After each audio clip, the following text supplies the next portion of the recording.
பார்த்திபன் பாண்டியன் அகாடமிலிருந்து அனைவருக்கும் வணக்கம். இது முக்கியமான தகவல், கண்டிப்பாக ஷேர் பண்ணுங்க. அதாவது அக்னிவீரில் பாஸ் ஆகிறவங்களுக்கு என்னென்ன டாக்குமெண்ட்லாம் வாங்கணும் அப்படின்னு சொல்லிட்டு ஆல்ரெடி வீடியோவில் நாங்கள் சொல்லியிருந்தோம்.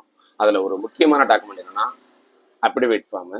இந்த அப்டிவேட் ஃபார்மு www.joinindianarmy.comல போயிட்டு லாகின் பண்ணிவிட்டு அதில் லெஃப்ட் சைடில் டாப்பில் பார்த்தீங்கன்னா அப்டிவேட்னு சொல்லிட்டு ஒரு ஆப்ஷன் இருக்கும். அதை கிளிக் பண்ணுங்க.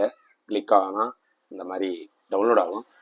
பிடிஎஃப் டவுன்லோட் பண்ணிட்டு உங்கள் நேம் எல்லாமே வந்துடும். இது 10 ரூபா பத்திரம்னு போட்டிருக்கு.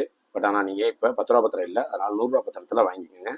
ஸோ இதை அப்படியே அதில் பிரிண்ட் அவுட் எடுத்துக்கணும். ஆக்சுவலி இதில் நேமு அவங்களோட அப்பா நேம்லாம் வந்திருக்கும். அவங்க எல்லாம் கேஸ்ட்டு என்ன caste, sub caste, for example வந்து ஹிந்துவாக இருப்பாங்க, அவங்களுக்கு கேஸ்ட் வந்திருக்கும். அதில் சப் கேஸ்ட் என்ன அப்படின்றதெல்லாம் கண்டிப்பாக மென்ஷன் பண்ணிவிடுங்க.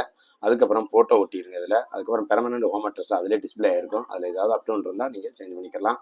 Next last 5 years are residence, அதாவது லாஸ்ட் 5 வருஷம் எங்கெங்கே இருந்தீங்க அப்படின்னா ஒரே அட்ரஸில் இருந்தீங்கன்னா ஃப்ரம், இப்போ ஃபார் எக்ஸாம்பிள் வந்து ஒரு ஃப்ரம் டேட்டை கொடுத்து டூ அட்ரஸை போட்டுருங்க. இன்னைக்கு வரைக்கும் டில் டேட்னு போட்டு இதுதான். அதுக்கப்புறம் நீங்கள் அடிக்கடி சேஞ்ச் ஆயிருந்தீங்கன்னா அதை ஃபுல்லாக மென்ஷன் பண்ணுங்க, இல்லைன்னா தேவையில்லை. ஓகேங்களா? என்வென்மெண்ட் இதெல்லாம் இருக்குது, கரெக்டாக இருக்குது. ஏதாவது கேஸில் இருந்தால் அப்படின்னு இதில் என்ஐஎல் போட்டுருங்க.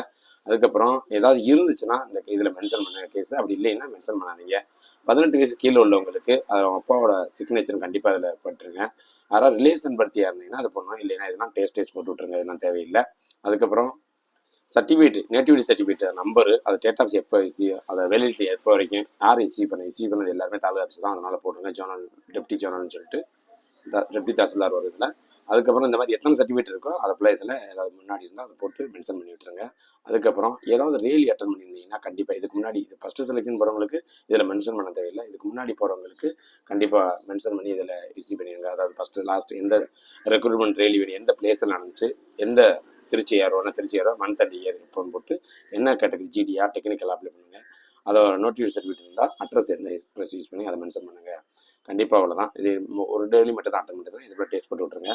சிக்னேச்சர் ஆஃப் நோட்ரி அந்த வக்கீல்கிட்ட கொடுத்து இதை சைன் பண்ணிடுங்க, நீங்களோட கேண்டிடேட். நண்பர்களே, வீடியோ பிடித்திருந்தால் லைக் பண்ணுங்கள், கண்டிப்பாக ஷேர் பண்ணுங்கள். இதில் ஏதாவது உங்களுக்கு டவுட்டு அப்படின்னா கண்டிப்பாக கால் பண்ணுங்கள். நன்றி, வணக்கம்.